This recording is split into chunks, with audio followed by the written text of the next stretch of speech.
everyone, it's Bob McCready with This Month in Realty, and today I'm super happy to have back Andrew Hersey, who helped me originate this series. So Andrew is with Star One Realtors in Cincinnati, Ohio. Andrew, tell us about the market in Cincinnati. So I actually want to do a two-part thing today, since it's January and we know the numbers from 2020. So I'm going to share my screen with you. Okay. Let me know here. So I can see your screen. So current market conditions are a little bit crazy right now, and they have been, to be fair.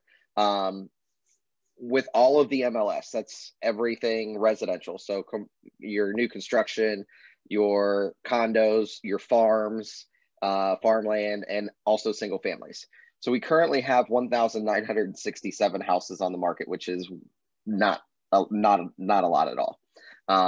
That number should be around 5,000 to 7,000 at least. Broken down by price points, the 0.89 month supply, under 700,000 is 1.37 month supply. And obviously the higher price points take a little bit longer to sell. Breaking this down even further to just our main counties, our Hamilton, Butler, Claremont, and Warren counties, single family, not including new construction, we have under 1,000 houses for sale. We have 957 houses on the market and 0.58 months supply of inventory. So that means just over 2 weeks of inventory on the market. That's not a lot. 0.83 under 700 and even over 700, we're still 3.37 months supply of inventory is still considered a seller's market. Mm-hmm. Anything 3 to 5 months is a seller's market. And that's borderline extreme seller's market over $700,000. So that's a little crazy. We usually see a tick down, but not this far in inventory in January. And usually mid-January, early February, we pick up and take off for the year. So looking at market conditions from December 8th of 2020 to yesterday, January 8th of 2021, we had 1,431 new listings during that time period. As of January 8th, 55% of those are pending or sold, and 43% are still active. 2% have canceled, withdrawn, whatever happened with those. So they're selling fast, is what that's telling us. But they're still, that's a low number. We would expect to see more listings, about that pending or sold, and hopefully more are still active, but that's just not what we're seeing. So that's our current market conditions. Not a lot to sell. Obviously, it's been the theme for the entire year, 2020 throughout, even 2019, we were saying the same thing. So it's just not increased over the last couple of years. It's kind of held steady or gotten lower on the inventory range. So I want to go over 2020 as well, because now we know how crazy the year was, and we can pick apart when things happened. So we know March is when things kind of started to take a downward spiral with COVID. So we were actually up in January, 6% over the year before, almost 7%, and same with February, almost 7% up. And we were down 2.5% in March. For the quarter one, we were up 3% over 2019. So we were trending to have a better year than we did the year before, which is always good. You want to keep that up. And then it happened. So this is where we saw a huge hit, April and May. Mm-hmm. So if you look at the numbers, we were down 28% in April over 2019. And in May, we were down almost 38% from 2019. And that's 600 plus houses that we didn't sell. It got a little bit better in June. We were only down about 7%, but the quarter was hit very hard at 22.5% down from 2019. And we started to figure things out. We started to figure out the virtual open houses. How are we being safe while showing houses? And then buyer demand was still there. It was just, we didn't know for those couple months what was going on. And we still kind of are in the same boat, but we're adapting. Pivoting is the favorite word that everybody's been using. Mm-hmm. So we adapted and we moved on. July, we were up 12% from 2019, August, almost 8%, and September, we were up 17% for a 12% increase for the quarter three over quarter three of 2019. So moving forward to quarter four, all increases up almost 5% for the year. And again, this is our main counties, Hamilton, Butler, Claremont, and Warren counties, and how many sales we had in each county for the quarter. Mm-hmm. So in review, we were up in sold units from 2019 in quarter 1, 3, and 4. Okay. We were hit really hard in quarter 2.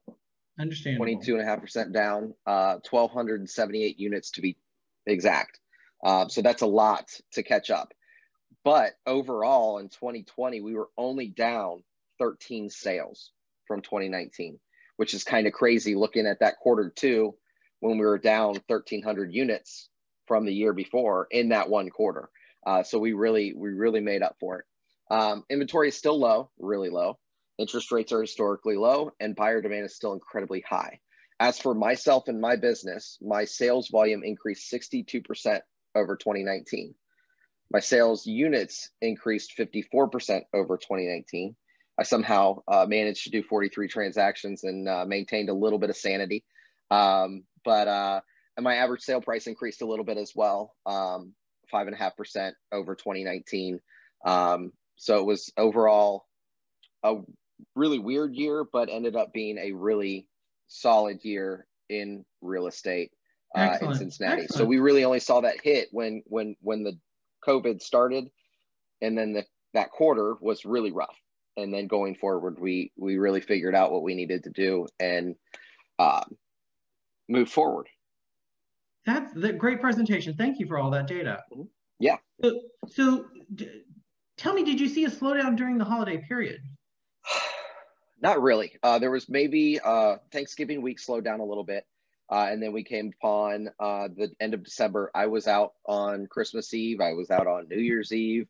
I was out on New Year's Day showing houses. So no, not really. A little bit, but nothing significant. It was more of like an October, November slowdown as opposed to a December, January slowdown. So the buyer demand is still there. There's still people that want to buy houses. There's nothing to really sell them, but we're working on the inventory issue here in Cincinnati. Okay, so how did you give back to the community during the holidays? So actually, still it's an ongoing process. I am a vice chair of our local Young Professionals Network at our local board at Cincinnati Area Board of Realtors. I've been involved with the board since 2016. I've been chair of YPN, vice chair of YPN. I'm vice chair again. I'll be chair again, and hopefully pass it on. My goal is to build up people to pass it on.